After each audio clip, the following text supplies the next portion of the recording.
Hello, friends and Hannibal family, and welcome to the Deconstructing Hannibal podcast, where we take the show apart piece by piece. This is Sahaya. Those of you listening, you might be able to tell from the episode title who I have as my guest today and what we're talking about. Those of you watching, you can see who my guest is and what we're talking about, but I am going to go ahead and let her reintroduce herself to you. Go ahead. Hello again, Hannibal family. It's Lady Thunder, back once again for a movie episode. Mm-hmm. So, as you know, as I'm working my way through Hannibal, through the seasons of Hannibal, every 10 episodes I stop and Lady T and I talk about one of the Hannibal films. We are eclipsing the end here. We got through number 10 was Manhunter, which, by the way, today, the day that we are recording this, is the 40th anniversary of the release of Manhunter. So happy birthday, Manhunter. Birthday Manhunter!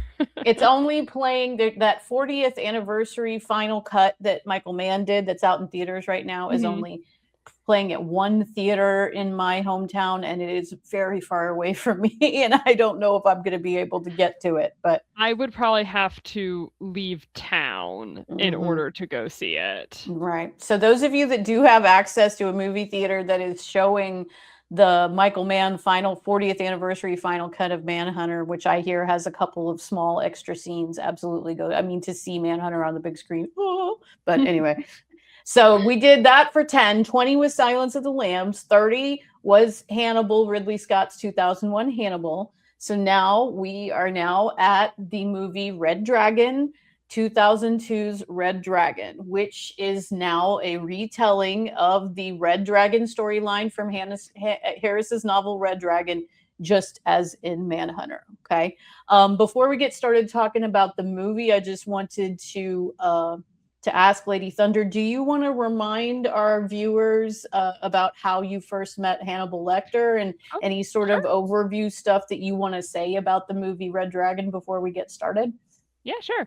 So I met our good doctor through Silence of the Lambs and then through Bryan's Hannibal, and then I slowly worked my way through the other films. I think I went from Bryan's Hannibal to, I think, Manhunter to, I think, Red Dragon, and then Hannibal Rising. Those two, I don't remember which order I saw them in first. And then Ridley Scott's Hannibal.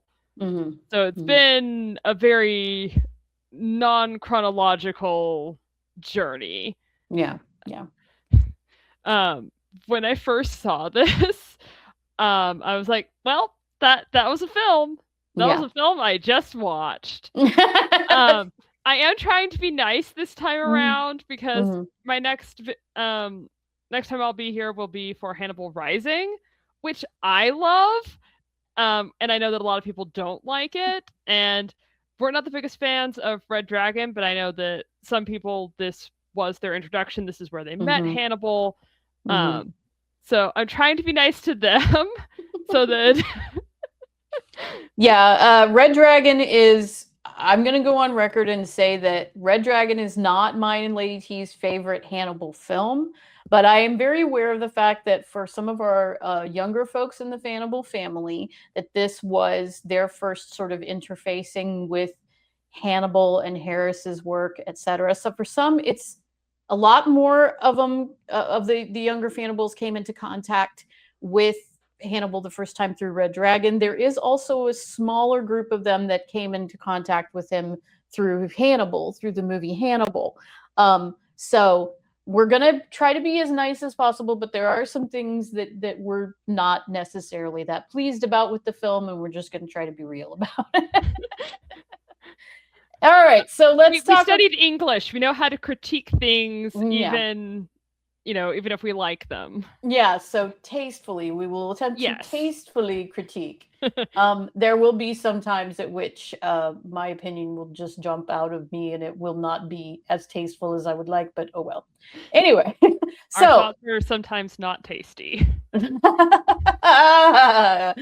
segue. Our thoughts are sometimes not tasty. Okay, So let's talk about the source material of the movie Red Dragon. Obviously, the source material of the movie Red Dragon was Thomas Harris's first Hannibal novel, Red Dragon, which was published by Harris in 1981.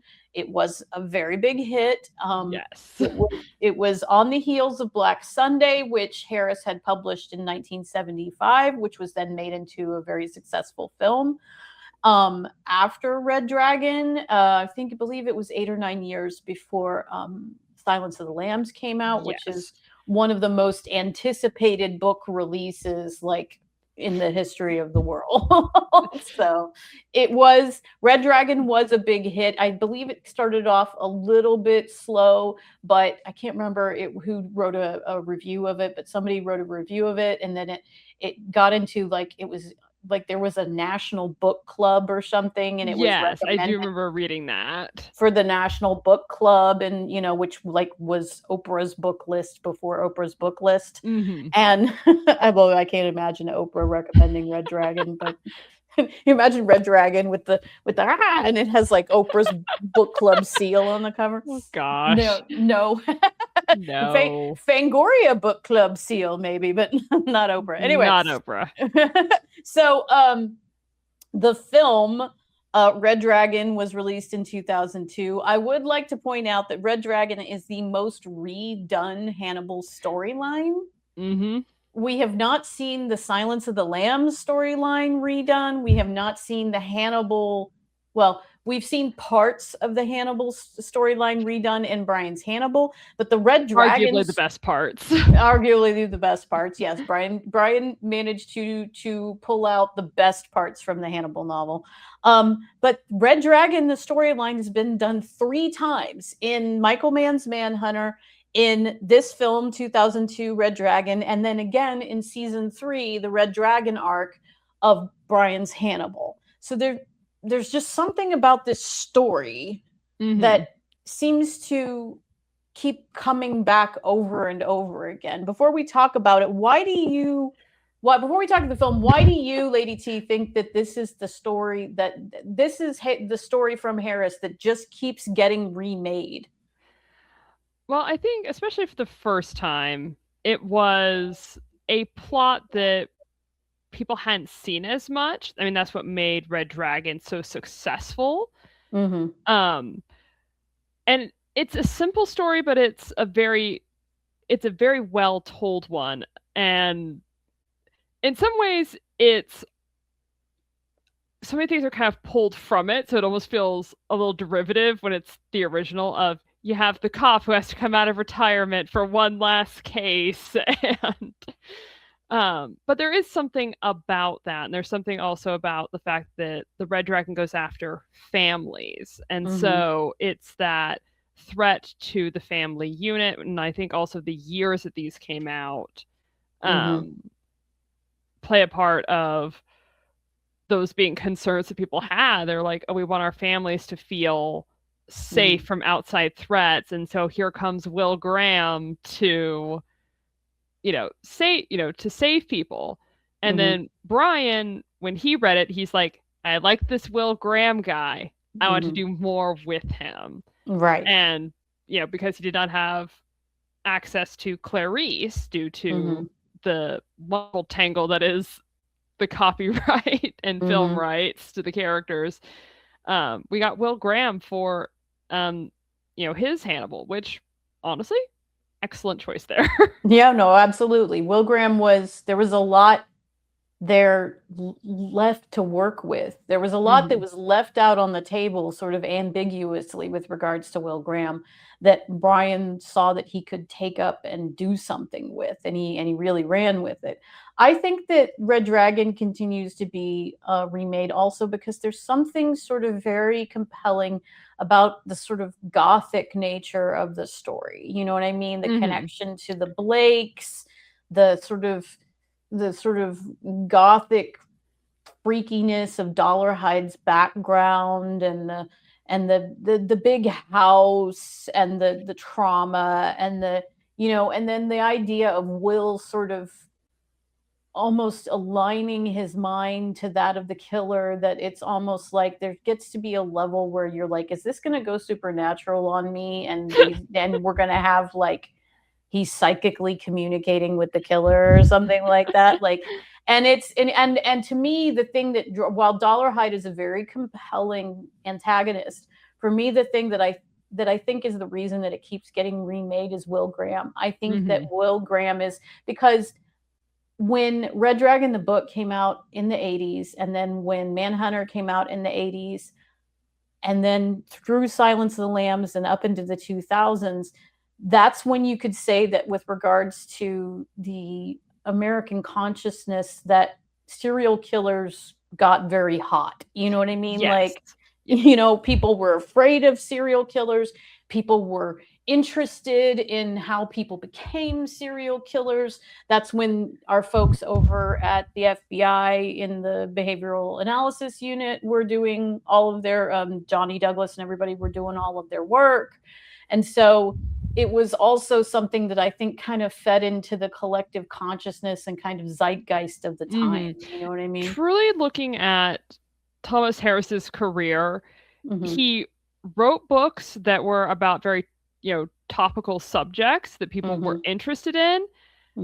And he honestly got to be the author he wanted to be because of when he wrote. He got to just push out books and then just disappear into the background. And I applaud him for that ability. Absolutely. He's just wherever he is right now. I know that man is eating well. He's drinking good wine. He's got lots of animals to keep him company, along with his partner, and that he's just living the life of Riley. So, I mean, if you're going to do it, Thomas Harris found the way to do it. You know, he really did. Yeah, he did. All right. Well, let's go ahead and talk about the film. It was released in 2002, so it was 1 year after Ridley Scott's Hannibal.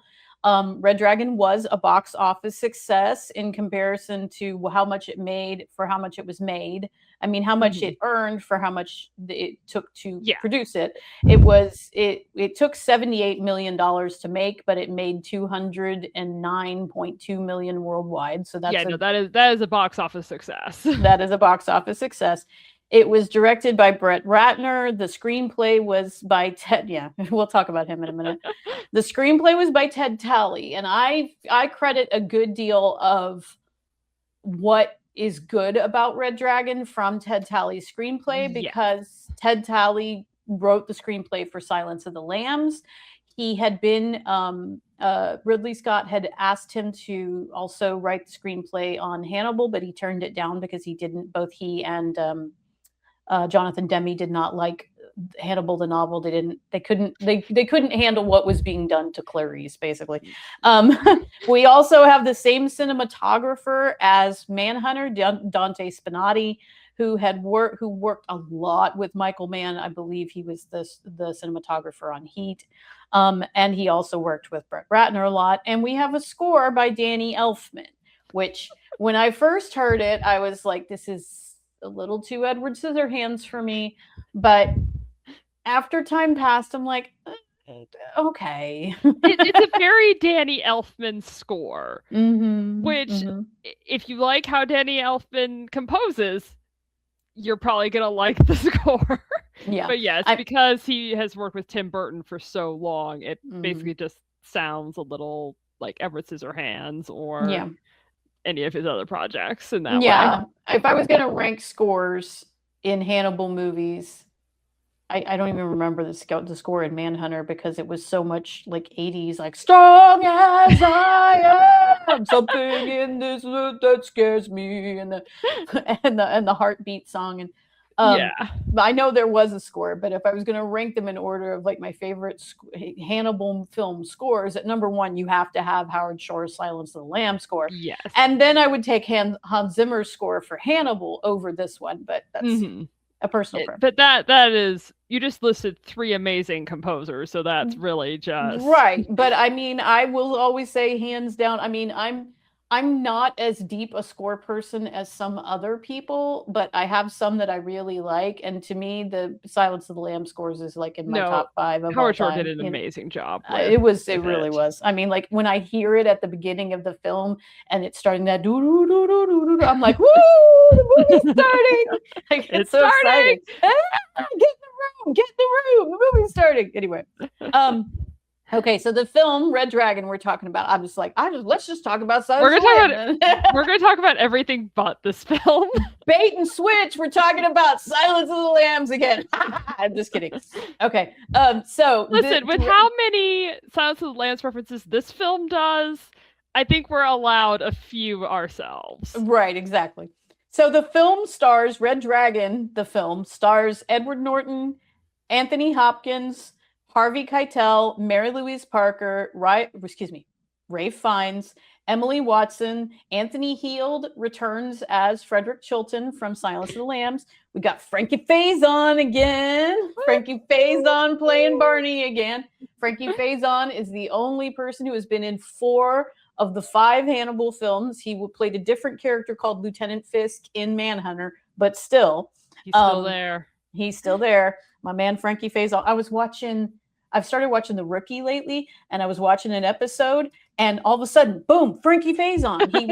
He was playing Niecy Nash's father. Niecy Nash was coming from a crossover show, and I was like, Frankie Faison.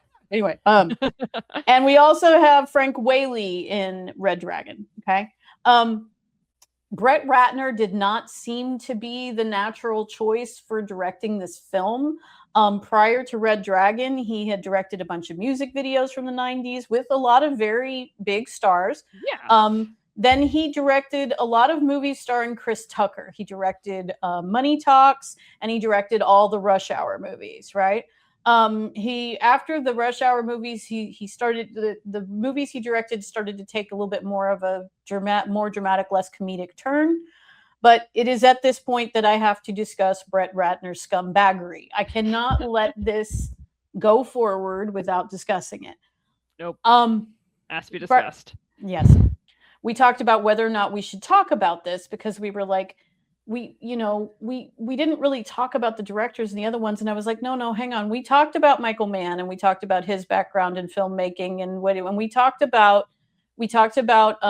Jonathan Demme and at least like the research he did for the whatever and the other movies that he had directed beforehand.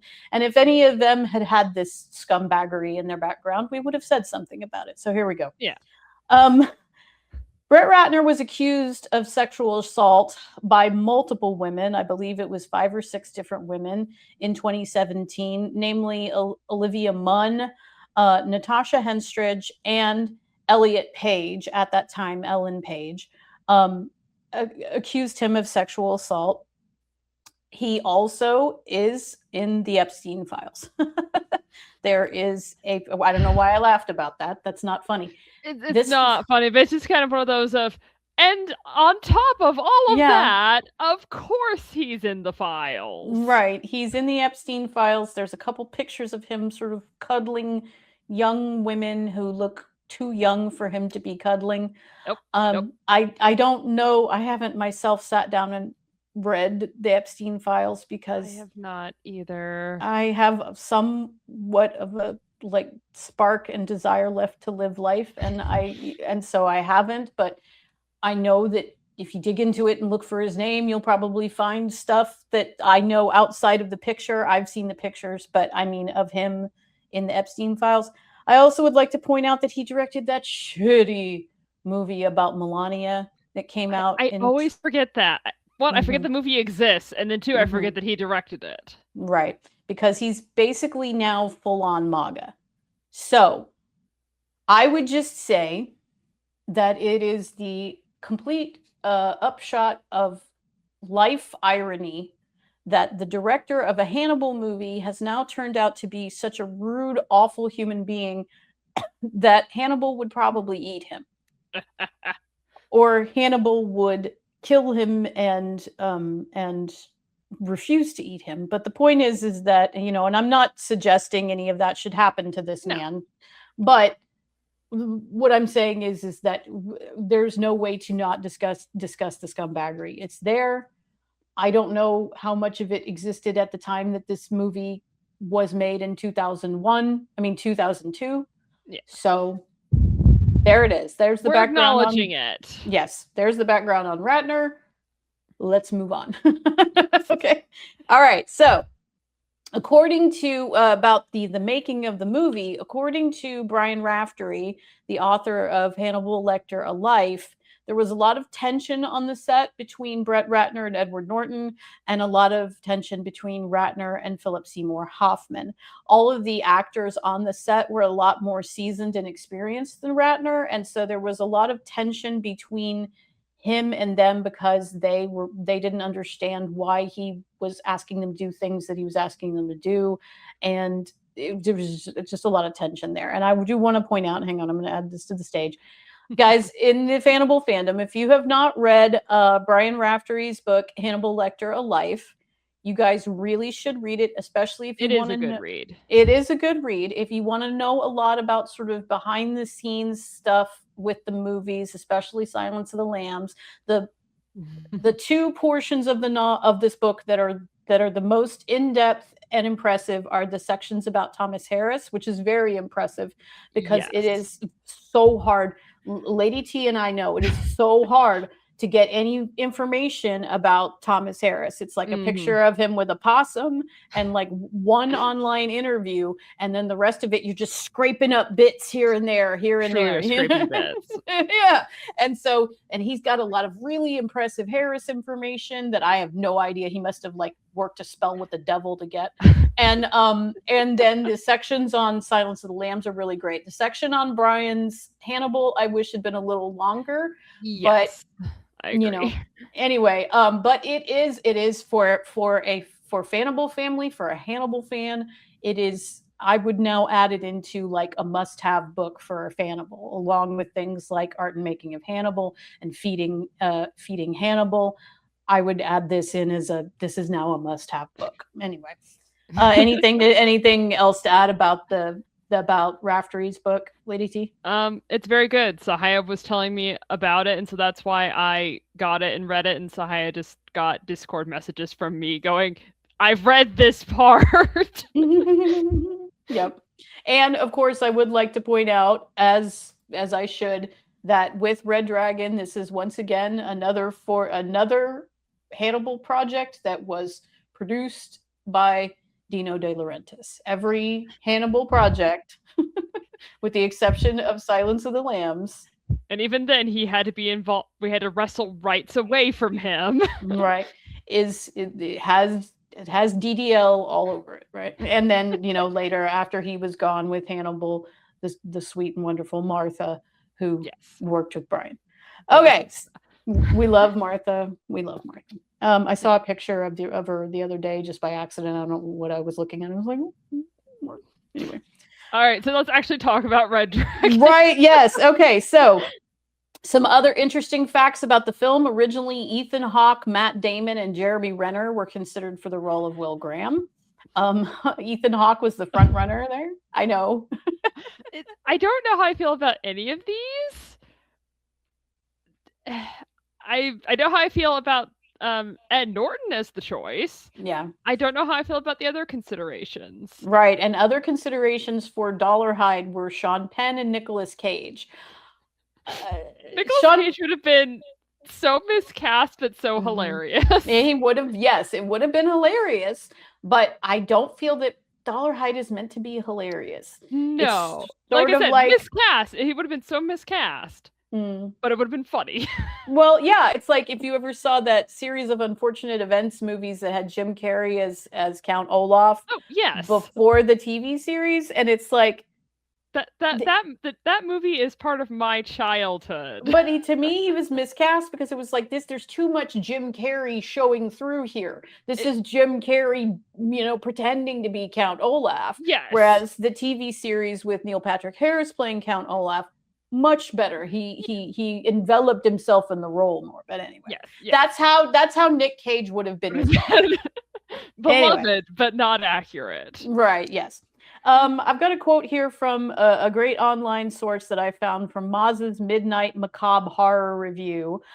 We also that Frank Langella actually recorded lines as the voice of the dragon, but his dialogue was later cut. Although Anthony Hopkins was more than 10 years older than the first time he played this role, the film takes place before the first one. So, because the events of Red Dragon take place before Silence of the Lambs. So, to help make him look younger, some of his wrinkles and crow's feet were removed digitally for the close ups, and he had to lose a substantial amount of weight. Also, screenwriter Ted Talley was unaware that Frankie Faison was going to reprise his role as Barney and had indicated that he would have elaborated on Faison's role if he had known. So, if Ted Talley had known that our man Frankie Faison was going to be in the movie as Barney again, he would have given him more lines. I'm like, Barney is barely in this one. Mm-hmm. Mm-hmm. So. I mean, and I'm just like, Barney. Anyway, the movie was Red Dragon was received. It's got a 68% on Rotten Tomatoes. It's got a 60 on Metacritic, which is like, it's not great, but it's not. It's not terrible, but it's not great. It was there. It was a film. It was a film. Roger Ebert liked it, however, and if you know anything about the late Roger Ebert, every once in a while he would poof up and like a film that nobody else liked, and you'd be like, "What?"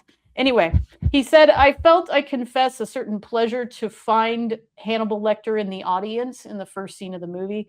Hannibal Lecter is one of the most wicked villains in movie history and one of the most beloved. We forgive him his trespasses because, one, they are forced on him upon him by his nature. Two, most of the time he is helplessly imprisoned and providing aid to the FBI, or seeming to, after his peculiar fashion. And three, he is droll, literate, dryly humorous, and elegantly mannered." So I think Ebert, the reason I chose that quote is because I think Ebert kind of nailed it, is that I feel like even a bad Hannibal Lecter movie is still a good movie, because it's like there's no such thing as bad pizza, you know? Yeah. Yeah. Because Hannibal's in it, you know? Hannibal's in it. How can we say no to Hannibal? Not me. Yeah. Not everyone else liked the movie. Another critic, Edward Guthman of the San Francisco Chronicle, gave the film a mixed review, saying that in Hollywood, where integrity is rapidly consumed and careers defined by market value, there's trash, and then there's trash with a pedigree. Ooh. And I mean, some of this was a bit of a DDL vanity project. Like, he wanted to do sort of a remake of Red Dragon because he wanted more money from this IP. Right. So, trash with the pedigree. Yeah, and because I also get the feeling that Dino wasn't happy with that Manhunter hadn't made enough money for his taste, and hadn't exposed enough people to the character of Hannibal Lecter, and then Silence of the Lambs, which he was not allowed to be part of, right? So then we had to make Hannibal so that he could get some of that money. So he can have that did well. Mm-hmm. So he can have his big Hannibal hit. The first big Hannibal hit wasn't his, and so anyway. All right, enough about Dino. Let's talk about the movie.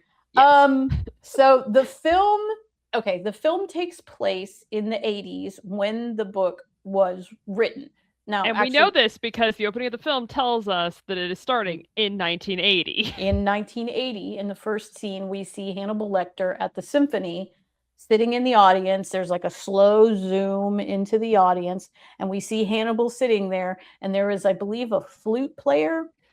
Yes, it's a flute player who is just not hitting his notes, which, if you're playing in the Baltimore Symphony Orchestra, what are you doing?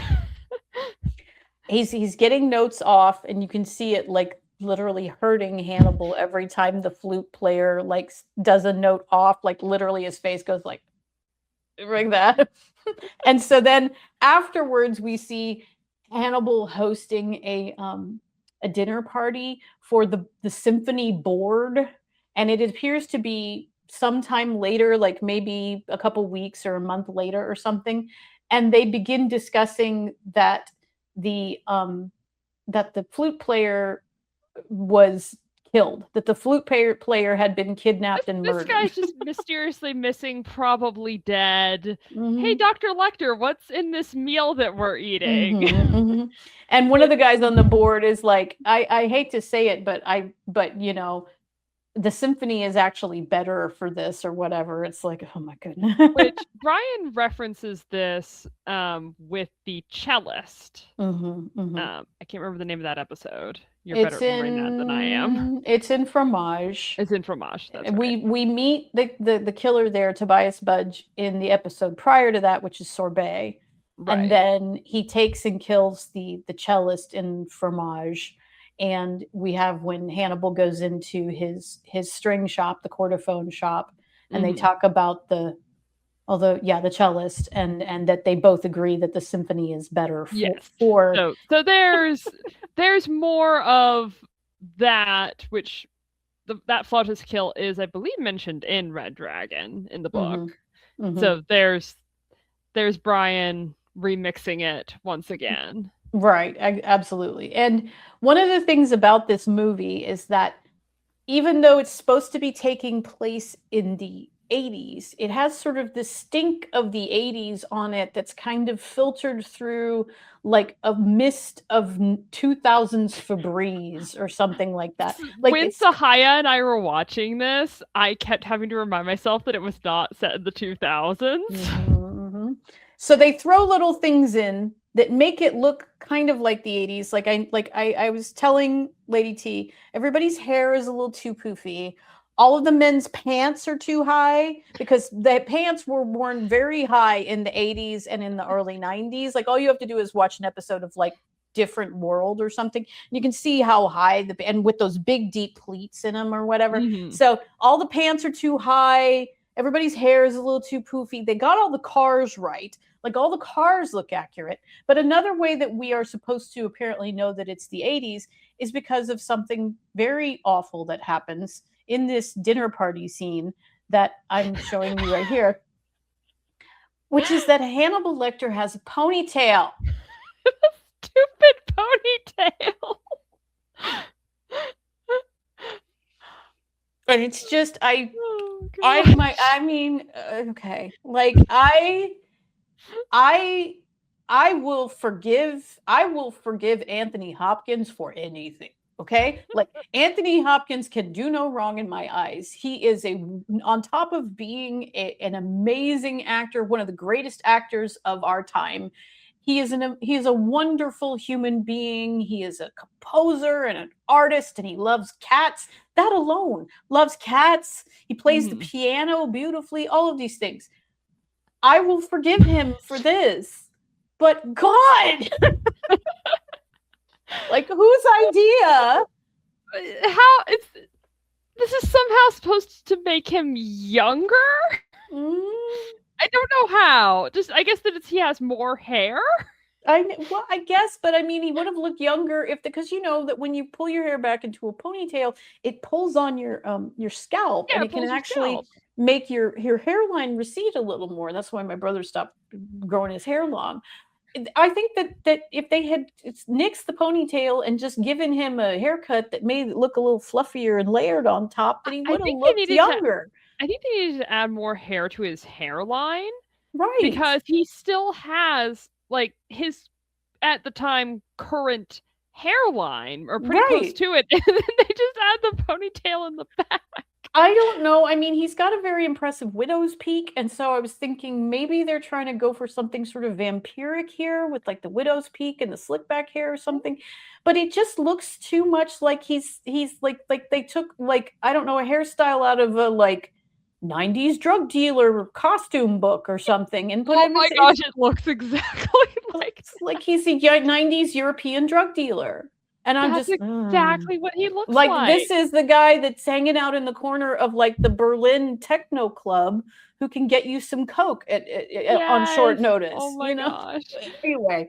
All right, we need to move on from this. I'm sorry. I could do a whole episode about like why this is wrong. However, That's not what this episode is. He gets through it. He gets through the ponytail. But this is another thing that they're apparently doing to try to tell us that this is taking place in the 80s, right? Now, it's taking place in the 80s, but it still has there's a lot going on that's very seemingly homage-y of movies of the 2000s. Lady T, tell us more about that.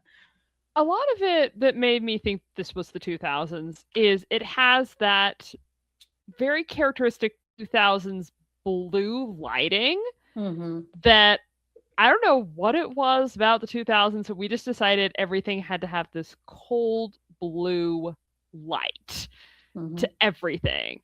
And so I'm seeing that, and that I think just a lot of the way it's shot and filmed is just very I'm just picking up their unconscious filmmaking of, oh, this is how we make films in 2000. And so then I'm just superimposing that onto, this is supposed to be the 80s. This doesn't look like the 80s. Honestly, if a character had like a DVD, I would not have questioned it. No, at any point. No.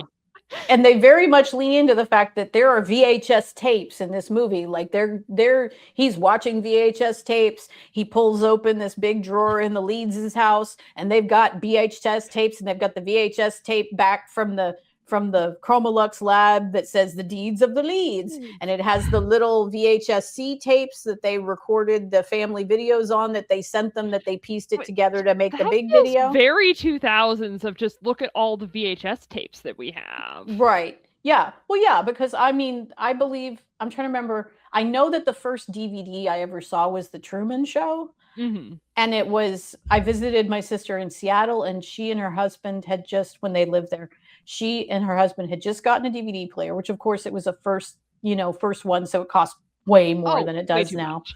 And the first one so that was like maybe 2001 or 2, I was a child. I was a young child in the early 2000s. So most of like the media that I watched was still on VHS, and we were slowly starting to buy DVDs. Right. But yeah, that fascination with VHS tapes now just makes me think of the US version of The Ring, where it's VHS tapes. Right. Yeah. That being a much bigger thing. Yeah. Yeah. No, absolutely. Well, also the thing is that the credit sequence, and it's funny because the credit sequence on both this and Hannibal was very much like the opening credit sequence of Seven. And on Hannibal, the guy who did, I can't remember his name, but the guy who did the opening credit sequence on Hannibal, he said that he was directly inspired by David Fincher's Seven for the opening credit sequence. The opening credit sequence on this is very reminiscent of David Fincher's Seven, and I very much like the opening credit sequence. It sort of is like depicting. It is wonderful. Yeah, they managed to depict the entire history of what happens with Hannibal Lecter, because prior to the credit sequence, we see him at the opera, and then we see Will Graham come and knock on his door because they're solving a case together. I believe they're talking about the Minnesota Shrike case, and it's not specifically the Minnesota, or is it the Chesapeake? Is it I think it's supposed to be like what we would call the Chesapeake Ripper. Okay. And Will opens a book, and he sees that Hannibal would never do this. But Hannibal has written in the book sweetmeats, and Hannibal has realized that Will has figured out that he is what we would call the Chesapeake Ripper is a phrase that Bryan came up with, that it's very useful for describing Hannibal's kills before, because that doesn't. I don't remember if Chesapeake Ripper is in the novel Red Dragon. No, it's not, because because they've already caught him, they can just say, "Oh, Hannibal, those were your kills." Okay. Yeah. So Bryan had to come up with a name for Hannibal as the killer before everyone knows these are Hannibal's kills. So that's where we get Chesapeake Ripper specifically. Well, when Will Graham comes to see him, he's figured out that the killer is eating Because yes, that it's the cannibalism. right. And then he sees Hannibal has written in like a medical textbook or something, sweetmeats. It's Larousse's Gastronomy. I made a note of it That's when right. we were watching. The book is Larousse's Gastronomy, and the dish is something called, I believe it was called Rode de Vie, and it has a recipe, and Hannibal has written, like she said, he's underlined something and written sweetmeats, which is what he had before Hannibal had left the room. He's gone to go get to get his coat, to get Will Graham's coat. While Hannibal's out of the room, right before Hannibal left the room, he was telling him that he realized that the killer was eating them because all of these were, he was talking about that he had been with his wife's father and they were barbecuing, and he was talking about the oysters on an animal, which is like parts of the back. And then, or is it here? I don't know. It's that he references the cheeks. The cheek meat, okay. Yeah. And then that this guy had taken sort of the sweetmeats, so the thymus gland and like the whatever. And so he realized, so it's not the wound man. Yes, which is what it is in the book, and we see that with Miriam Lass in Bryan's Hannibal. Basically, how Hannibal attacks her in Bryan's Hannibal is basically how he attacks Book Will. And he attacks the same way. Right. And then we have that Hannibal realizes when he's off screen, he's realized that Will is onto him, and he comes back to stab him. And we get an homage in Bryan's Hannibal where he's walking up on him in sort of the slippered feet and in the socked feet. And they fight, and he stabs Will, in the stomach. As Will is always being stabbed. Right. It's interesting. Will, in the book, the scar that Will receives from this is explained as a horizontal scar that curls up at the end like a smile, which is why Bryan referred to it as the smile in season 3 when he's talking to Chio. In this film, they make Will's scar vertical. It's just this vertical scar that goes up, and I'm like, what are you doing? But we do get a good line out of this. We get the it's like a dear boy, I am a remarkable boy. I do admire your courage. I think I'll eat your heart. Yeah. So this is people like to look at this as sort of one of the most, I don't know, homoerotic scenes in the film because I'd say it is. The closeness of he's talking over his shoulder and he's talking about his heart. There's also there's a quiver of arrows that's sitting next to the bookcase. I guess we're assuming that Hannibal is an archery enthusiast. That is a reference to the events of Hannibal because he does do archery in the book Hannibal. Okay. It is a very small thing, and he does bow hunting, and then he has guns, and it's like, Hannibal, what are you doing? Well, and Jeremy Olmsted, the guy that Miriam Lass comes to talk to Hannibal about that he treated, he fell out of he was bow in a hunting. Tree blind with the hunting accident, yes. And got the wound. But anyway, Will Graham, Edward Norton, reaches and grabs all of the arrows out of this quiver and stabs Hannibal in the side with them, which to me, correct me if I'm wrong, seemed like some sort of biblical allusion type of wound. It feels like that. It really does. Wasn't that exact place? Wasn't that where Jesus was stabbed? One of the places? Yeah, Jesus gets stabbed in the side mostly to double check if he's still alive on the cross. Because crucifixion is a slow death by suffocation, if you didn't know that. Okay. Because when you're hanging out with your arms out up like that, basically your lungs start filling with liquid because you can't breathe. So it's a very slow death, and because you can't put your arms down. You're suspended. You have a very tiny little block that your feet are standing on, and under your butt is a very shallow, kind of like recess that you can kind of pull yourself up on. But it's so shallow that basically your body weight's holding you down, and it's slow suffocation. Okay. That's how crucifixion kills you. Okay. So it's very similar. I think they also, I don't know what with the arrows of just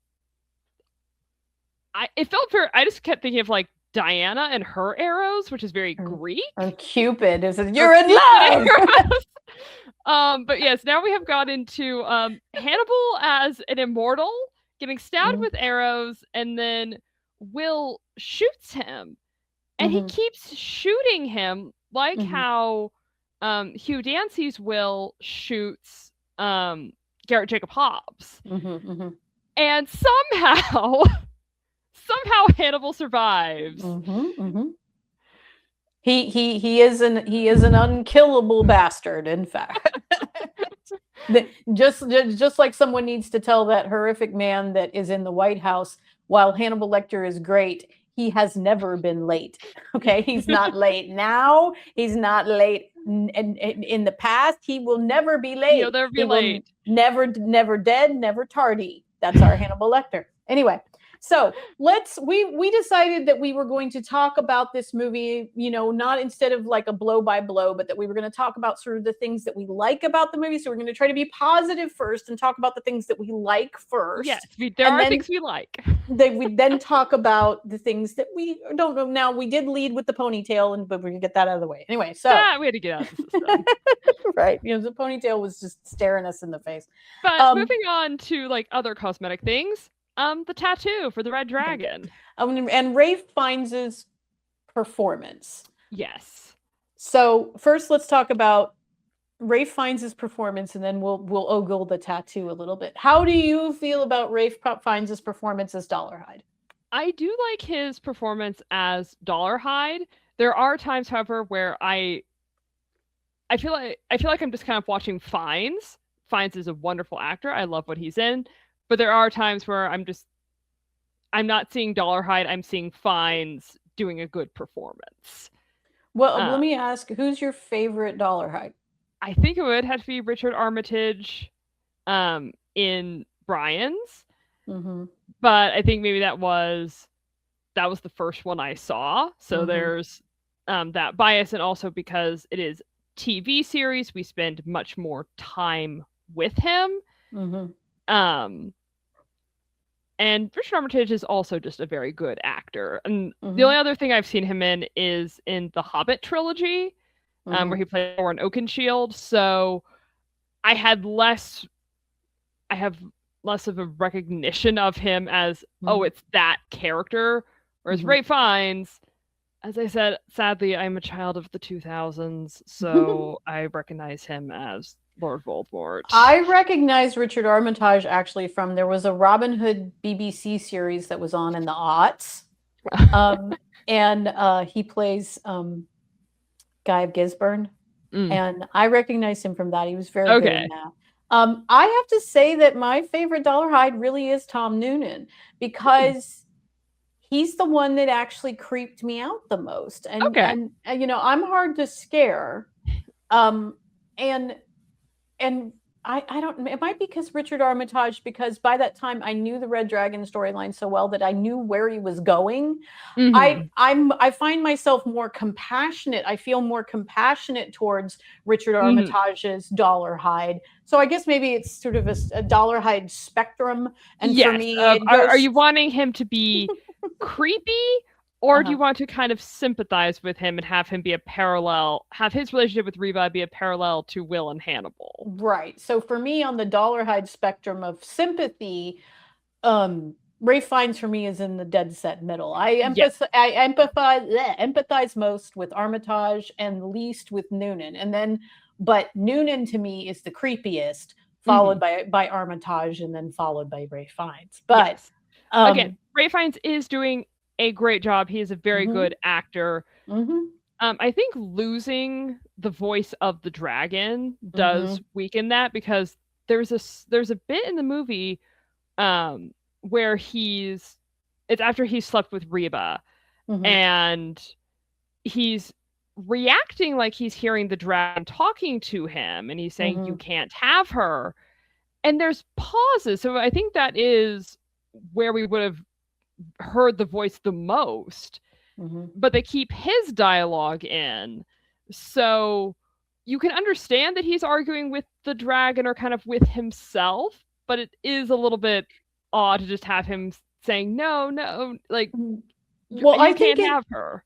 I think it's a little confusing for someone who had never read the books and maybe had never seen Manhunter. And now the dragon isn't necessarily referenced in the same way in Manhunter, Right. but in Red Dragon, the film, we do get him hearing the grandmother's voice, and we hear the grandmother's voice. Yeah, we hear the grandmother's voice. Right. So because they have that and they don't have the dragon's voice, then I would imagine that there are some viewers who got confused and thought he was talking to the grandmother again. Probably, even though we're seeing images of the red dragon. Yeah, that's the only other voice we've heard. So, all right, exactly.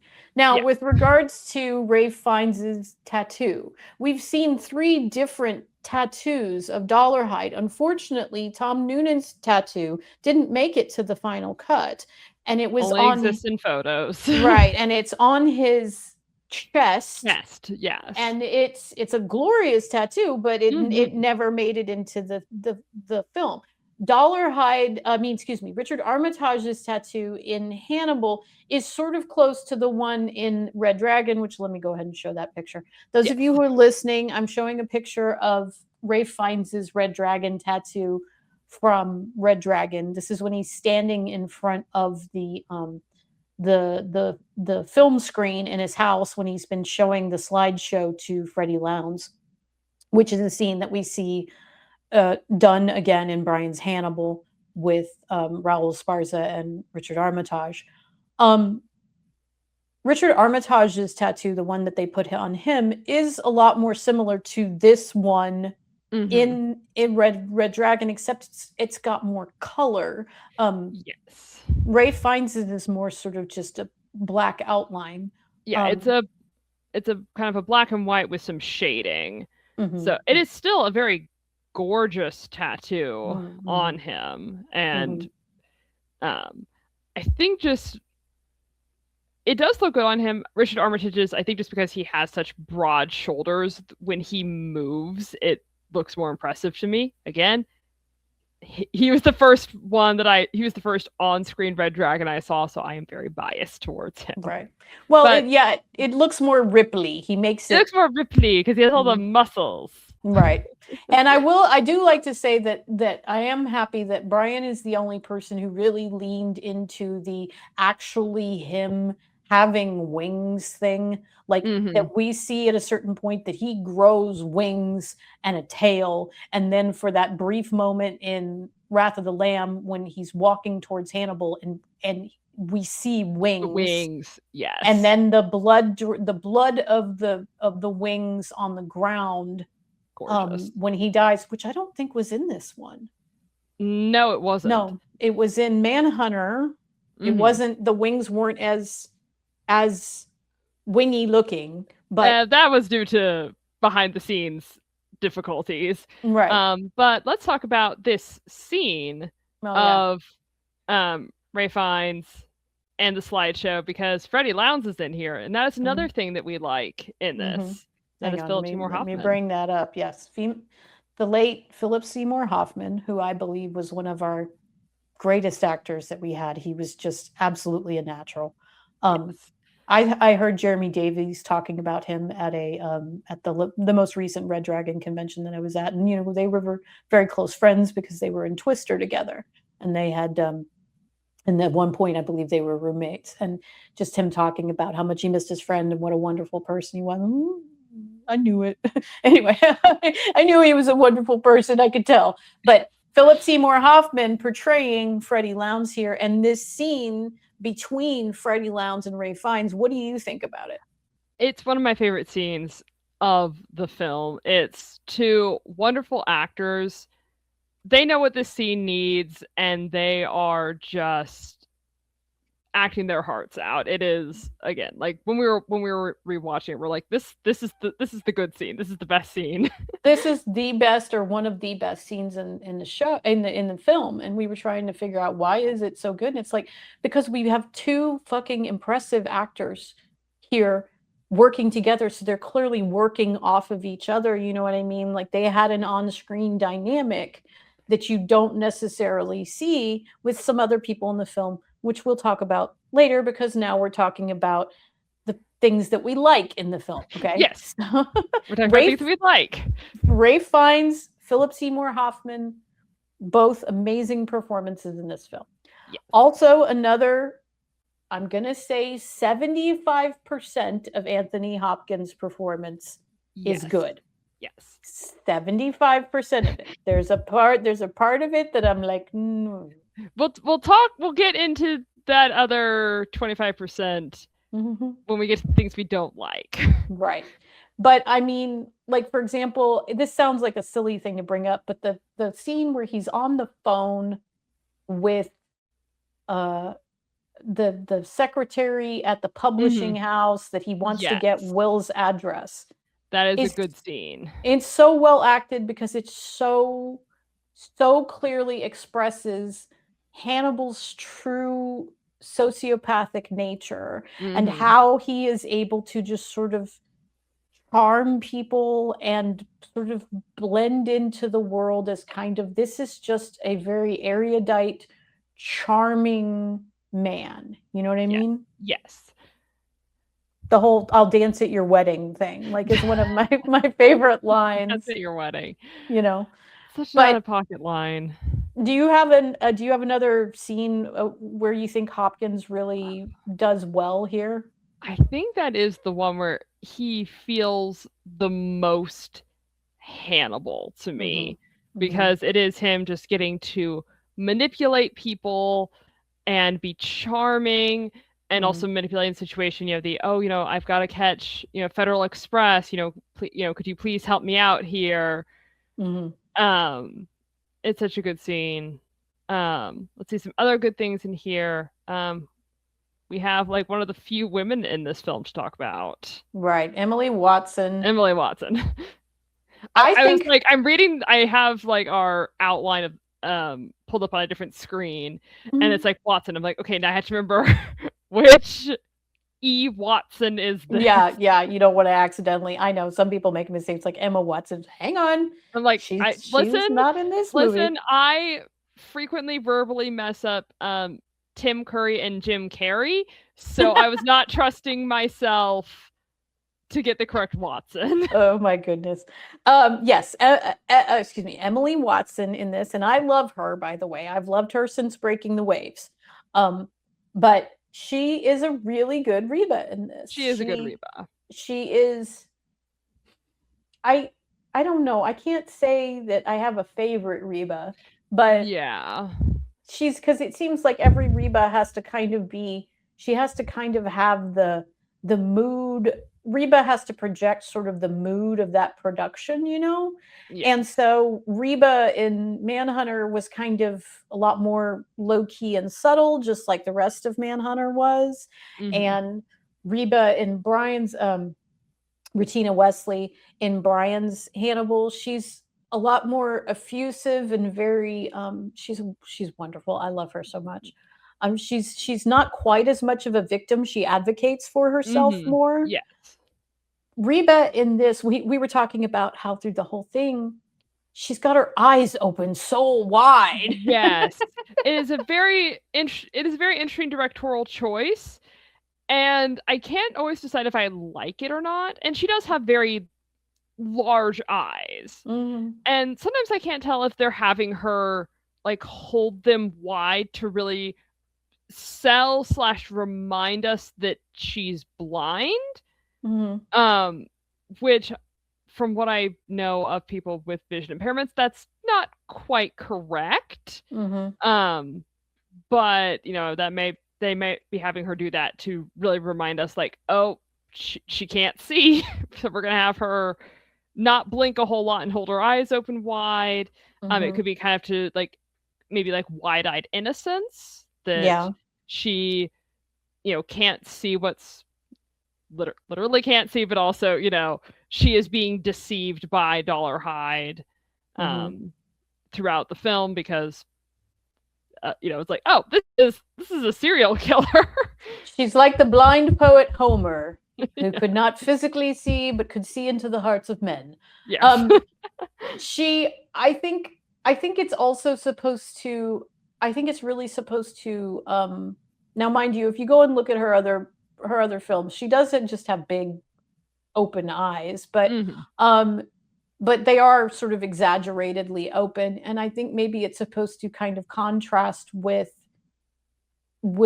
like you said, Dollarhide's sort of like jadedness and you know, cursedness and whatever, that she's sort of this wide-eyed, innocent sort of woman who, that even though she may not, he knows she can't see him, that she looks like she's looking at him, that she looks like, so that maybe he feels like she can see him sort of with the eyes of her soul, if not with the eyes of her head.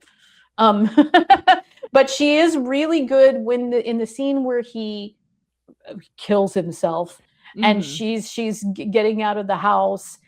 She portrays scared really well. That is a very good scene that she does. That is, I think, her best scene. Even though Will Graham doesn't seem to give a crap about her at the, you know, but no. Hey, we're not talking about Ed Norton yet.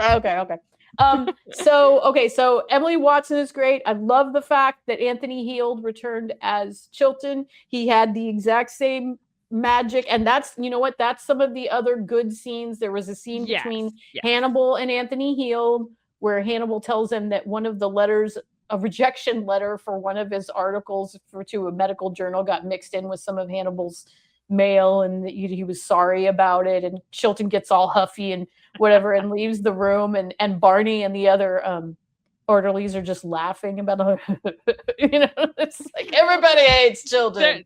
Listen, Barney is Hannibal's favorite for a reason. Yeah.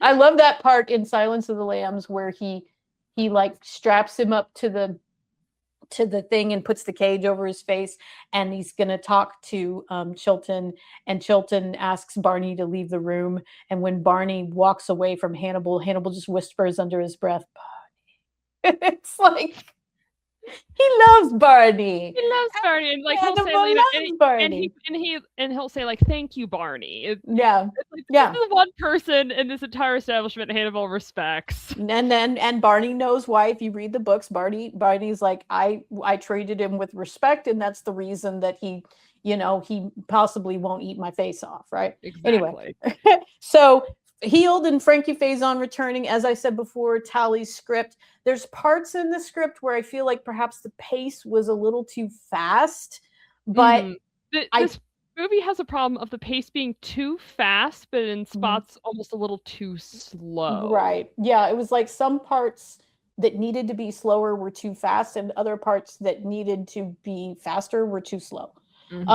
Which I don't, to me, that almost feels like there's too many cooks. Like maybe, I don't know if somebody came behind Tally and edited things afterwards or something, if something was cut because they were, you know, running out of time or something like that. It almost feels to me like that in some places there were things that were there that was cut. Like, for example, the voice of the dragon that got cut from the, so I just wonder what else didn't, you know what I mean? But in general, Tally's script, Tally's an amazing screenwriter, so that makes sense. It is a good script at its heart. Danny Elfman's score, once you get used to the fact that it's Danny Elfman, it is a good score. It's a good score. The cinematography. I don't think he's really written a bad score. No. Like they are very similar at times, but yeah, it's more, oh no, I have 2 cakes. Oh no. Yeah. Well, I mean, it's just he's become so associated with Tim Burton films in my mind. As I said earlier, that you know, so for example, Danny Elfman's score for Batman Returns, amazing, perfect for that film. You know what I mean? Yeah. But once you hear like those jingly bells that he has a tendency to put in his scores, then I'm like, it makes me feel like something magical is going to happen here, and there's nothing magical happening here. This is serial killer. Hannibal not dying after getting shot all those times. Well, that's because that's the only magic here. Cannibals are magic. Anyway, Hannibal's and Catwoman. Right, there you go.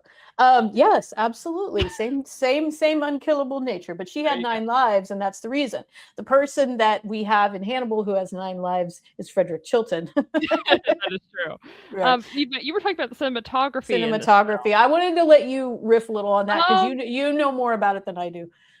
Again, a lot of it just was a lot of like blocking and staging that's very just 2000s. There's one bit when Ed Norton's Will Graham is putting together I think he's putting together the mirrors. I can't remember what the bit is, but it's very quick editing. We're zooming in on the pictures and we're doing all these cuts to show like he's piecing things together. It's when he had all the pictures on the floor of his hotel room. Yes, that one.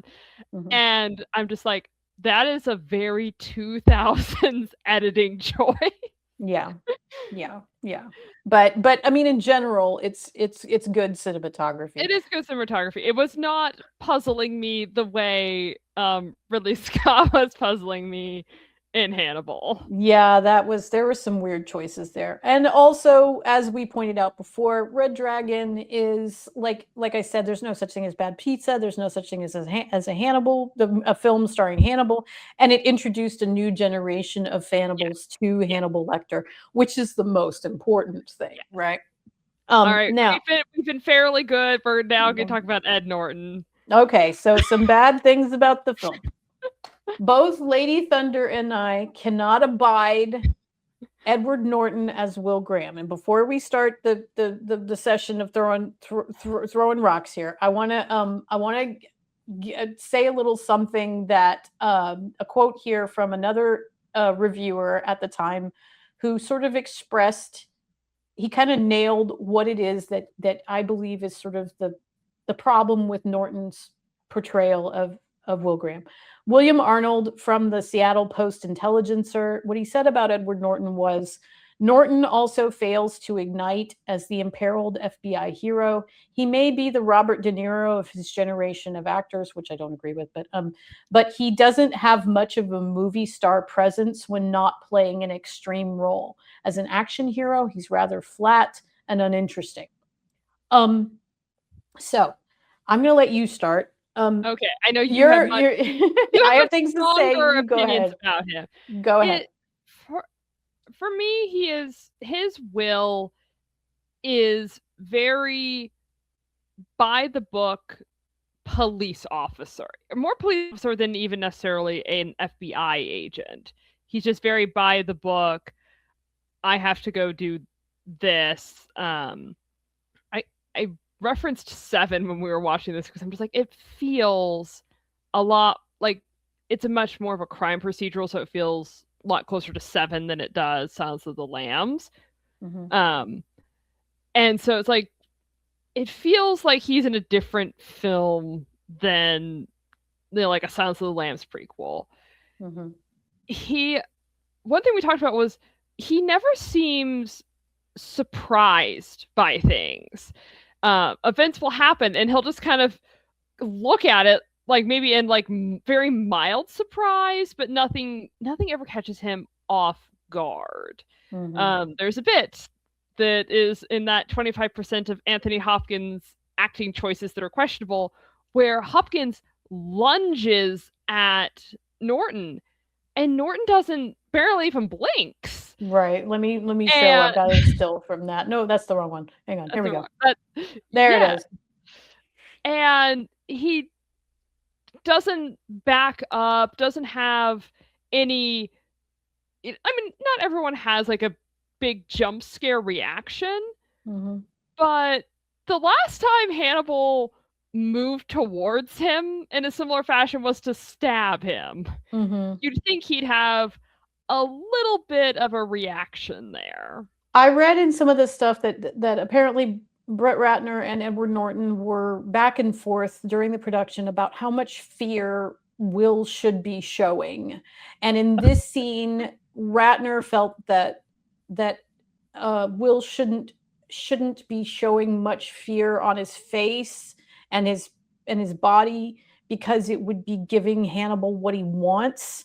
And I can so see that. the idea is that he's keeping his fear really locked down so he doesn't feed into what Hannibal wants. And they supposedly were trying to show how scared he really was by, apparently after the scene, he takes off his jacket and he's got like these deep pit stains in his armpits. Yes, because I'm going to figure out that that's why the pit stains are there and not just he's a sweaty little guy. Right. But I mean, in Manhunter, after a scene I was about to bring that up. When Will Graham first meets Hannibal Lecter again, since he stabbed him, which is Bryan Cox, who is in a cell and is separated from him by bars and never gets up and comes towards the bars at all or attempts to get into any physical proximity to Will Graham. Will Graham comes out of that meeting and runs outside down a flight of stairs, a really weird flight of curvy stairs, and runs outside on the verge of a fucking panic attack. Yes, like he manages to keep it together. You can see towards the end that it's getting too much for him and then runs out and has the panic attack. Similar thing with Clarice in Silence of the Lambs. She keeps it together through most of her first interview with Hannibal, but when she gets to the car, she's allowed to have that moment where she breaks down a little crying. bit. Yeah, and she thinks about her dad. You remember, she starts walking to the car and she thinks about her dad. She has that flashback to her dad because I think we both agreed that she was thinking about sort of the last man that she felt safe with, right? And so both of these characters in other films, Clarice and Will, have a almost panicked reaction whenever they're in close proximity to Hannibal for the first time. Now, this is not the first time that Will has been in close proximity to Hannibal, but he does, when Hannibal lunges at him like, ha! Edward Norton doesn't even fucking flinch. And it's like... It's like, even if it was like, a very involuntary, flinch or like a step back, on a subconscious level, like if someone, especially someone who I know can hurt me, comes at my face, I feel like I would step back a little. Well, and someone who hurt me before, like the way he stabbed Will before, Will almost died. Yeah. And it's like he was in a medically induced coma, I think, for like a couple of weeks. That's when Freddie Lounge snuck in and took a picture of him. And so it's like, yeah, you'd think. And what makes no sense is there's a prison guard in that scene. Where is the prison guard in the scene? Off in a corner, barely reacting to this. If this was Silence of the Lambs and Hannibal lunged at Clarice like that, he would have been tackled to the ground. There would have been a trank dart in his neck, like, and he'd been, and it's like, okay, and both the guard and Edward Norton just look barely ruffled. There's plenty of times throughout. Scary. No. It makes him seem like one of those, like a dog that's like at the end of its chain and it's barking at you, and you're just kind of like, oh, that's so cute that you're barking at me, but you can't get me. Right. And it's like a caricature of how scary Hannibal was in Silence of the Lambs, where he's behind a sheet of fucking glass or plexiglass or something, and he's scarier there than in this scene, you know? And what's interesting is I read that Hopkins said that he wanted this Hannibal to be more serious and more scary because he felt that the character got a little too goofy in Ridley Scott's Hannibal, where he's saying okie dokie. And it's like, okay, he's being a little too silly, so he wanted the character to be a little more serious because timeline-wise, he's been in prison. I don't think we fully achieved that. No, he's a little too campy. And don't get me wrong, I like camp. I love camp, but it's not right. And I think that part of it is because there really was no chemistry between Edward Norton and Anthony Hopkins. I mean, he had more chemistry with Julianne Moore in Hannibal than he has with Edward Norton, which is saying something, because God bless her, she did the best she could with Clarice, but that was not my Clarice. And so people who even like Clarice and Hannibal together sometimes struggle with Julianne Moore's performance. The other thing that we kind of talked about with Ed Norton, swinging back around to him, is yes, Will is supposed to make jumps that he can't explain, but there were sections where it felt like Will had access to the script and knew, I'm supposed to figure this out from this piece of evidence. And so he's making these connections, it feels like, far too quickly. And so that is the script, you know, how quickly he has to do it. But the way that Norton does the acting, like, even if it is supposed to be, okay, in the scene you were supposed to figure this out, because there were a few quick jumps that Peterson had to do, but he still gave Will the facial expression and the body language of, hold on, I'm piecing something together here. Whereas Ed Norton seems to just have epiphanies as the script dictates that he piece information together. Okay, what I'm going to say, yes, you're right about that. And that's where I thought that the pacing of the script was like that this was rushed in the pacing of the script. But then it's also both Hugh Dancy and William Peterson were able to do the intense stare that made it look like they were thinking without having to do anything else with their body to sort of nervously fuck up the intense stare. Like, I suppose as an actor, it's got to feel really weird to just intensely, directly stare into a camera for an extended period of time. I mean, I have a hard enough time doing it with this podcast. Like, I have to look away and I have to get a prop and, you know, excuse me, I have to get a prop. But Will Graham, Hugh Dancy and William Peterson can both stare directly at the camera, dead, intense stare, and not blink, shift nervously, whatever. And so you can look at them and think, there are wheels turning in there that I am not privy to. You know what I mean? It's the blank stare, but it's also how they're saying their lines, that it's in a way that you're like, he's talking, but you get the idea from the voice and the stare, you're getting a wheel is turning here. And that's like, the reason for the stare. Like there's a dot and then he's connecting the dot and then he's connecting the dot, right? Whereas as Edward Norton's is sort of like, he languidly states information like, yeah, and then, oh, and then this. And it's like, where did you went from here to here and I didn't see any. You haven't connected shit. I've connected. There was no processing going on. You know, like when you're saving something on the computer and you get the little turny wheel, like no, the turny. None of that. The Will Graham stare is the turny wheel, and Ed Norton does not have the turny wheel. He does not have what I'm going to call the Graham stare.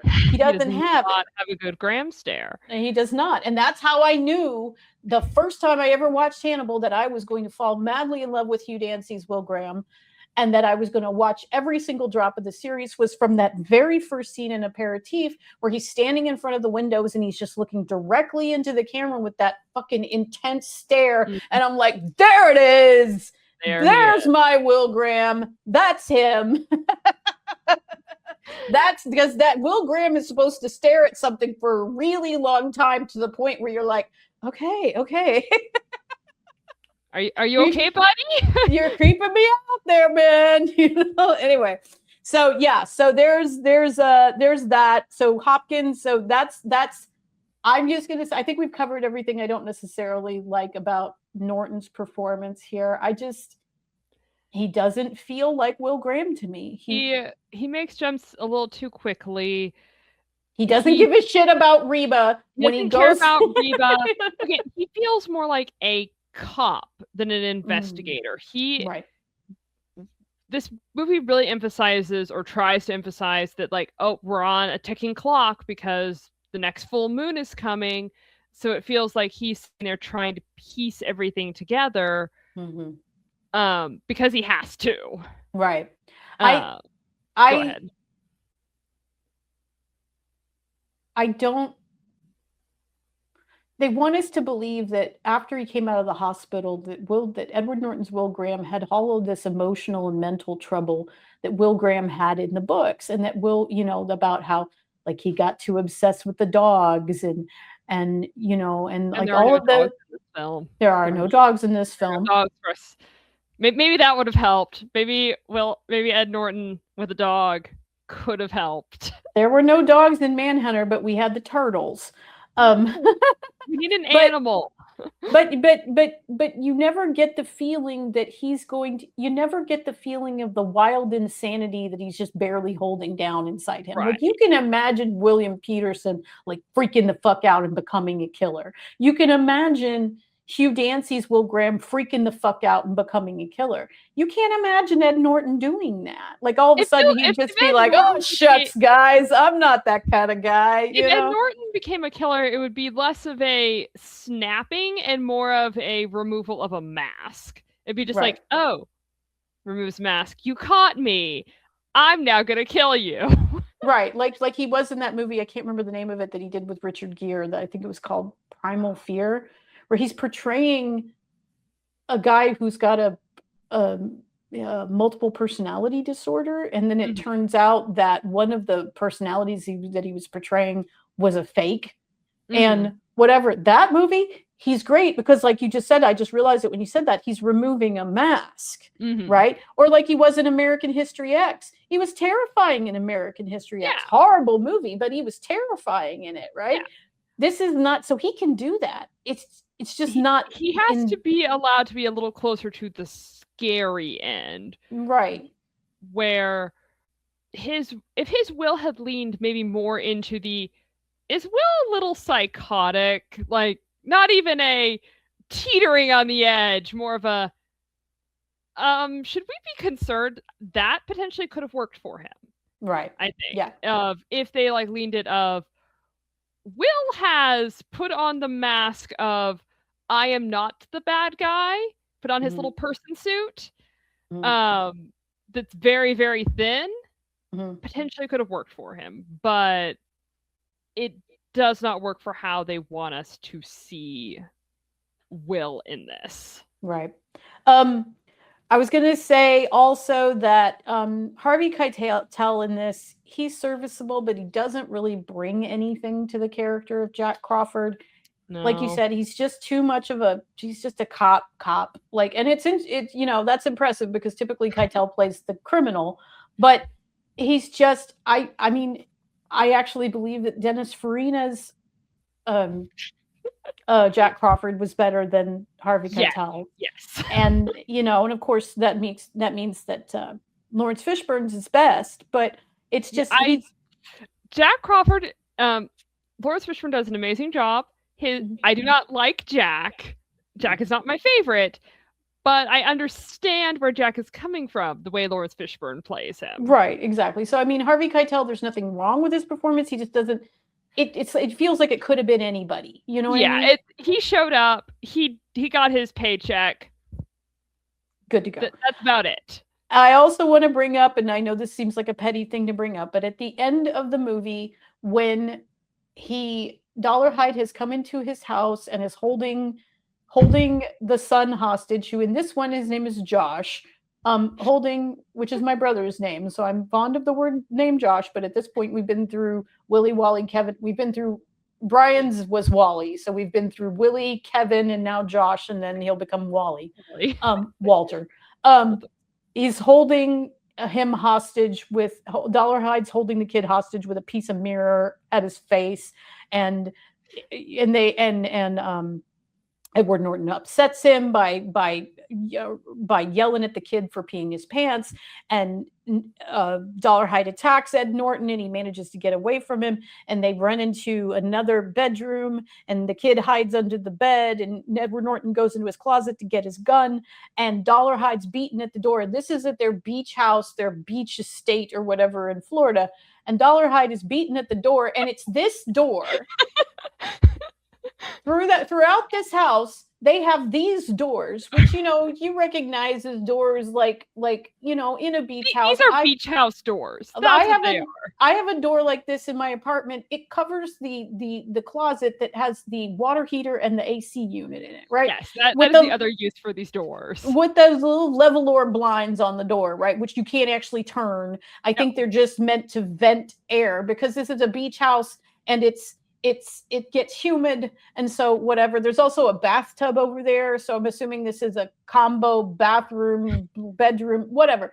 Yeah. Dollarhide, and you can see the bullshit lock. Those of you that are not watching this, there's a little bullshit lock like right here, and I know exactly what that lock is like, because I've used doors with locks like this. It's that one that you just turn, and he's beating against this door, and he beats against it 4, 5, 6 times, and the door doesn't open. And I'm like, how? With how strong Dollarhide is supposed to be, the fact that he is in, murder mode, he is trying to kill Will, and this door stops him. This fucking laundry room door. I swear that small children have broken through these doors more easily than. The ridiculous thing is that he could even just have busted out 1 or 2 of the slats and be able to reach his hand through and unlock it like Jason Voorhees style. You know what I mean? Yeah.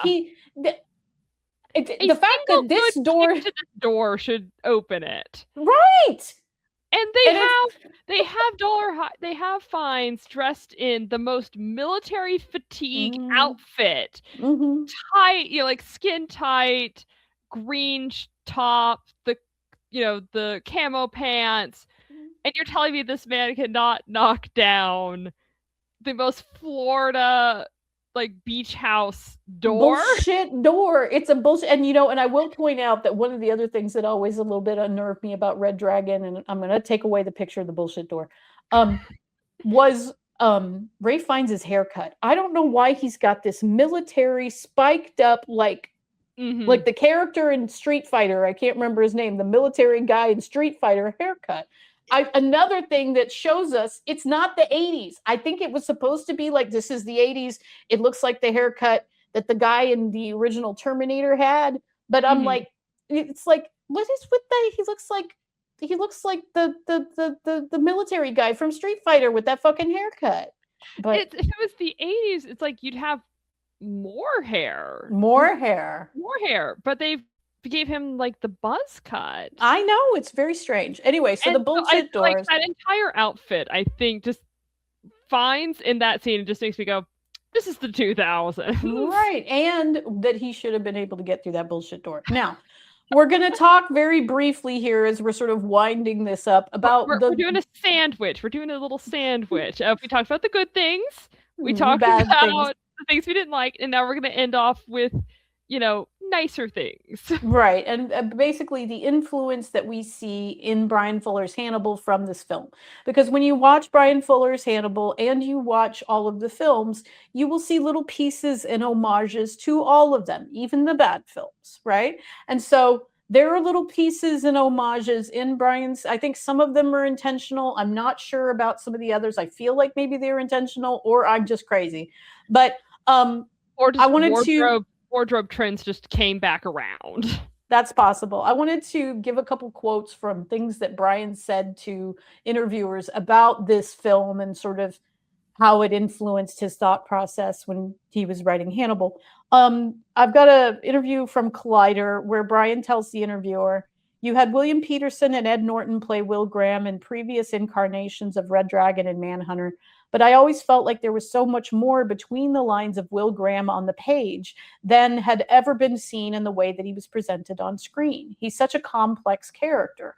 What I loved about him, reading him, was that he has personality disorders and he has neuroses, but I felt like I didn't really see those things as apparently on screen before.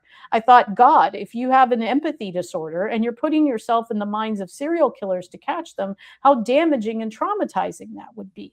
And then he told the AV Club, they asked him about why he chose to, when he started his Hannibal show, why he chose to make Will Graham the center of the show. And he said, for me, when I had seen both adaptations of Red Dragon, Thomas Harris's novel, Manhunter and Red Dragon, I was struck by how elements of his betrayal in the literature were kind of glossed by his neuroses and his personality disorders. The detail of thought that went into describing his internal life was really hard to translate to the screen. So it was about seeing the Will Graham I had always understood from the literature, and turning up some of those dials. Mm-hmm. So what we see Bryan here about, and I think that Lady Thunder and I agree with this, I think obviously there's a little bit more to it in Manhunter, but that Bryan definitely leaned more into trying to portray Will Graham's mental health disorders from the outset of the show, mm-hmm. in order to get the viewer into a more compassionate and empathetic state with Will Graham about the damage that this work does to him. Because in both Manhunter, and you can see it a little more in Manhunter and Red Dragon, it's kind of just something that the viewer is supposed to accept, that doing this work hurts Will. You can kind of see it hurt Will a little bit in Manhunter, but in Red Dragon, you're like, I mean, with the exception of the fact that it puts him in danger that any cop is, you can't really ever see how it mentally imperils Will Graham. If you wanted to read it very generously, you could see his kind of detachment as his way of coping is, I feel everything so deeply that I have to kind of wall myself off. If you wanted to be very, if you wanted to be generous to Ed Norton's acting choices that way. Mm-hmm, mm-hmm. But no, I like Hugh Dancy shaking, sweaty, and just a little mentally unstable. Mm-hmm. Well, and another brilliant thing that Bryan did there was throwing in the encephalitis thing, which you and I both know is what happened to Johnny Douglas in real life when he was investigating murders. Johnny Douglas, the man who Jack Crawford's character is based on, who got encephalitis in real life. Yeah. I believe it was a stroke of genius for Bryan to put the encephalitis on Will's character. You know what I mean? Bryan made Will not a heroine from a Victorian Gothic novel. He has the mystery disease. He is it's like he's got consumption or something. Instead of consumption, he has encephalitis. He's like pale and sweaty, and you expect him to cough up blood at any moment. Well, okay. That makes a lot of sense because Bryan has expressed before his love of Gothic literature, right? Yeah. And so, I mean, we haven't even talked, like one day Lady Thunder and I will have an episode where we just talk about the parallels between Bryan's Hannibal and Mary Shelley's Frankenstein. Yes. Because there are myriad. I mean, there's that between Hannibal and Will and Anne Rice's Lestat and Louis, but basically then just any Bryan's Hannibal and then Gothic literature, Gothic media. Right. We need to let our little English major brains sink into that. Right. I mean, we didn't have anybody locked up in an attic or, but definitely. I mean, you could argue that the Red Dragon was. You could. But I mean, see, that's one of the things that I always thought about was always one of the most Gothic elements of Thomas Harris's Hannibal series was everything that happens with the vergers. It's just so, these rich people in this big house with these horrible secrets that they have hidden behind closed doors. You know what I mean? Very Flowers in the Attic. Very, very Rebecca. Very Rebecca too. Yeah, absolutely. Anyway, I believe also another thing that we see that's kind of the title sequence that you see at the beginning of the movie, which is basically showing you through newspaper clips the progress of Will being injured by Hannibal, him being in the hospital, Hannibal being arrested, Hannibal being tried, Hannibal being convicted, Hannibal being sent to the BSHCI, all of that happening. So basically, one of the reasons I think it's a fabulous sequence is because you cover all of that exposition and backstory that you need through just the title credit sequence. Mm-hmm. I think that inspired the sequence that we have at the beginning of Bryan's episode in season 3, the Great Red Dragon, which is where we go from season 3A to B, where we have Digestivo, and then we have at the beginning, Hannibal standing in the hair and fiber suite in his underwear, and in the background we have all of the clippings from Tattle Crime, telling what's happened in the 3 years that this has been or whatever. And I'm like, I think that those two, I believe that that's a direct homage to the credits of Red I can Dragon. see it being an homage. Yeah, and then we have the whole clothing thing, which I don't know how much it's intentional, but we know Bryan is a sartorialist, and he's very, pays a lot of attention to clothes and fine tailoring and whatever. We have, for example, not that. I keep picking the wrong thing. There we go. We have, we already talked about the bullshit doors. We have, for example, Anthony Heald as Frederick Chilton in this beautiful plaid suit.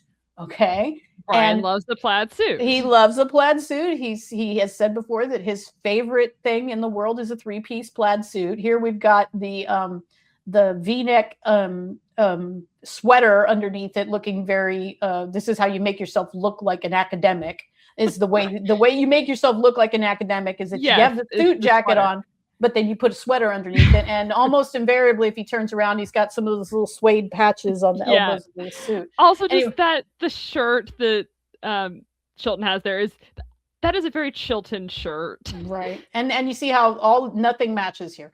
Here's a striped shirt with looks like a polka dot tie, and then a plaid jacket. And Bryan has a lot of that with characters wearing sort of like what most people would consider clashing prints. Mm-hmm. Like Hannibal wears a big floral tie with a plaid, or big paisley tie with a plaid suit. You know what I mean? Yes. And Hannibal does it well. This is Chilton trying to copy it. And you look at his hair. He's done his hair. Anyway, but then you also have things like this. Okay. Mm-hmm. I believe that this is a direct homage. Now, he's wearing a Henley that has buttons, and he's wearing a Henley that is not a button one. It's sort of more a thermal undershirt. This vest, and those of you that can't see this, I'm looking at a picture of Edward Norton as Will Graham from Red Dragon, and a picture of Hugh Dancy as Will Graham, and they're both wearing a vest and a Henley or thermal shirt underneath it, both of them wearing a blue vest.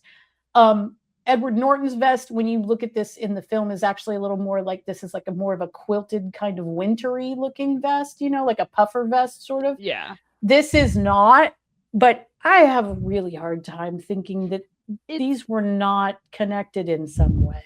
It's very much the shirt, we have the vest, we're trying to make him look slightly rugged, but put together.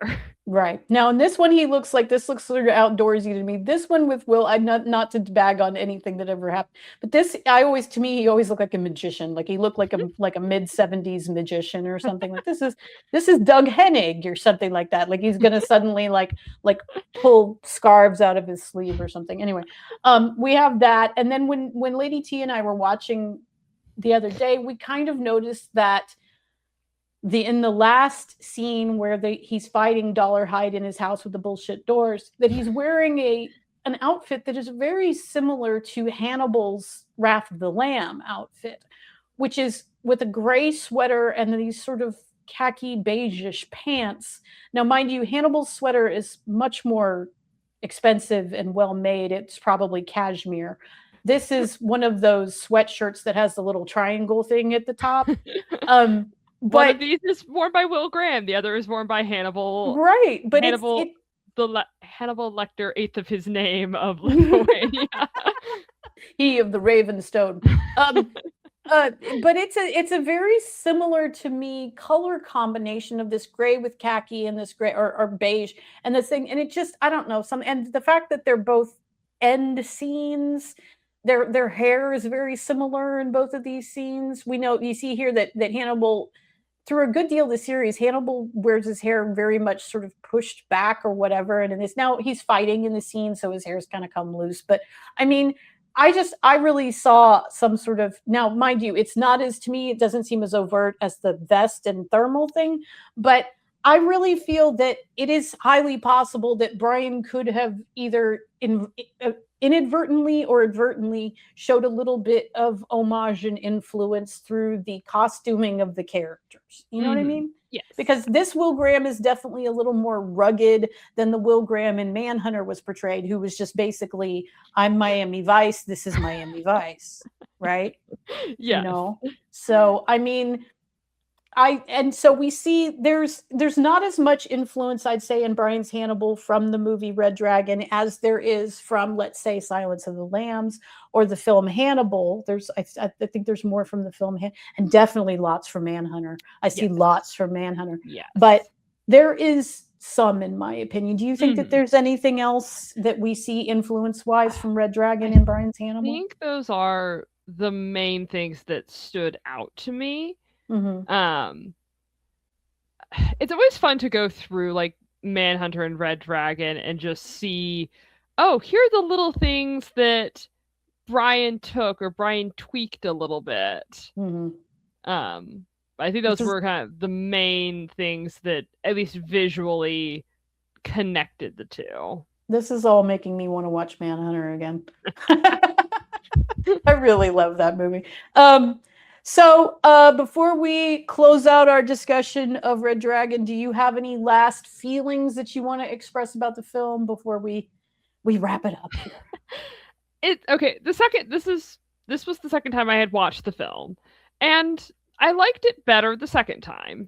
Is it like top, ranking Hannibal film? No.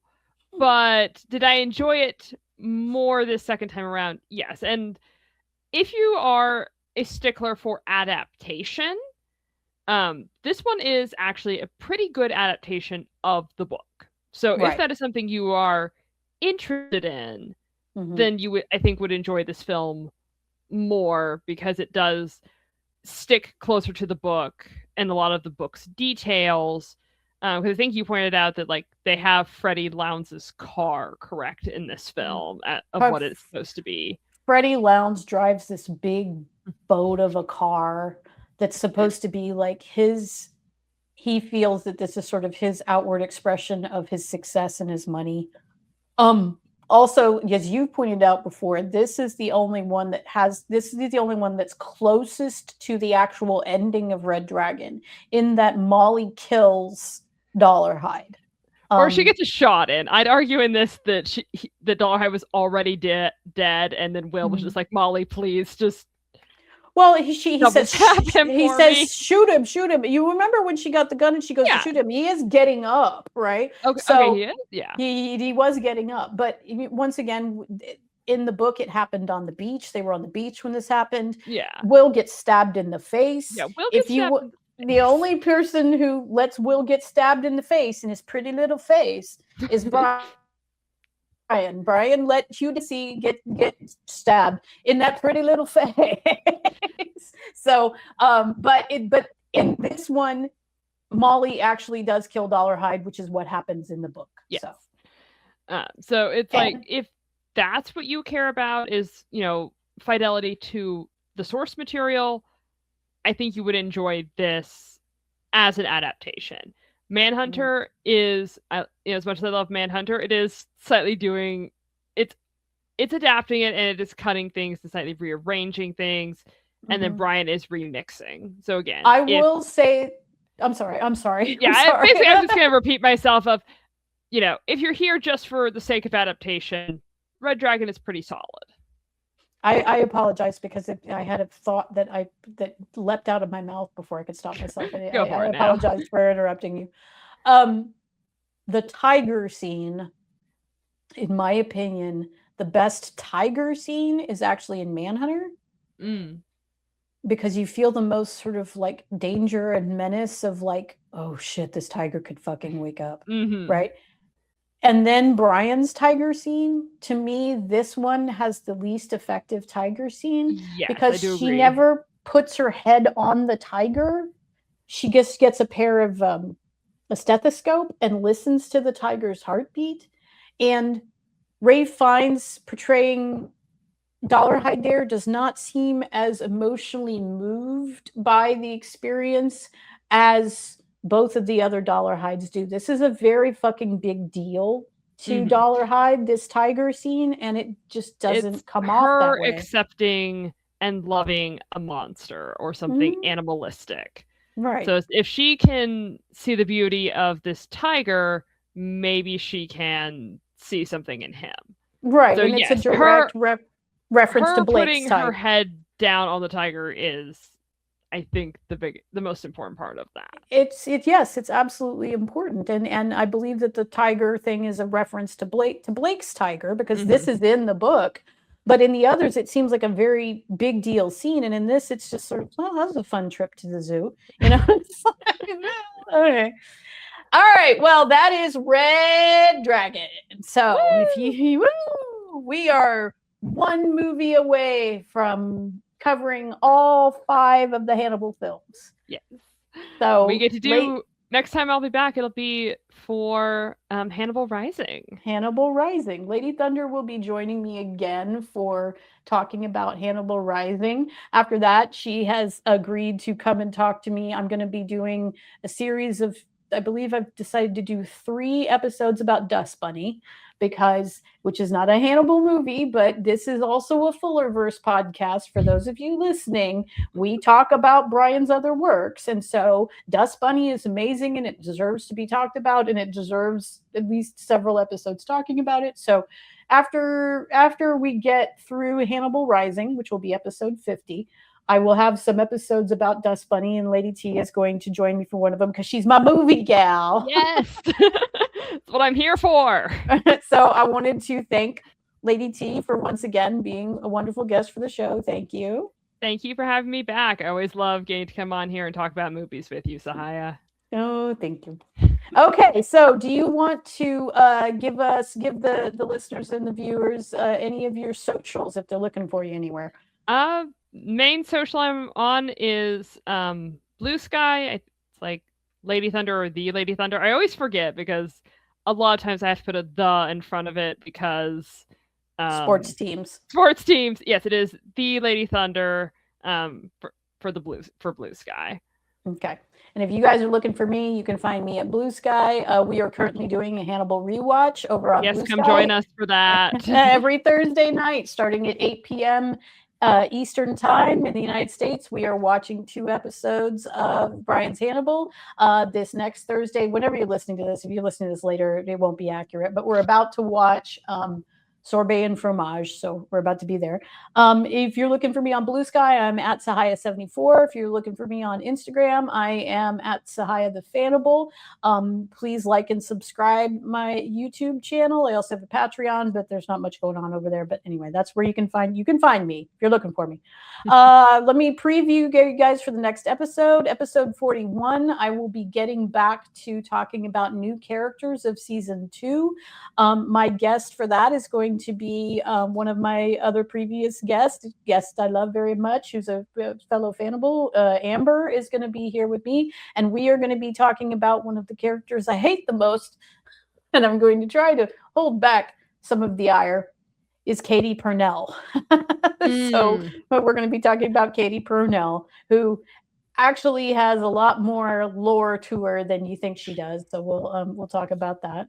I want to say to my Fannibal family, I love you. I hope everything is going well.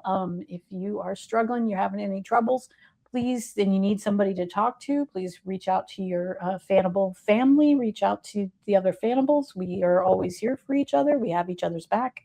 I want to say hi to Bryan. You want to say hi to Bryan? Hi, Bryan. Hi, Bryan. I hope everything is going really well. I just wanted to say that we love you. I love you. Little heart there for you.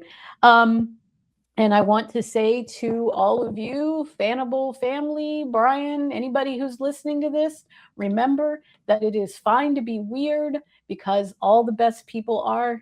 Thanks for listening. Bye.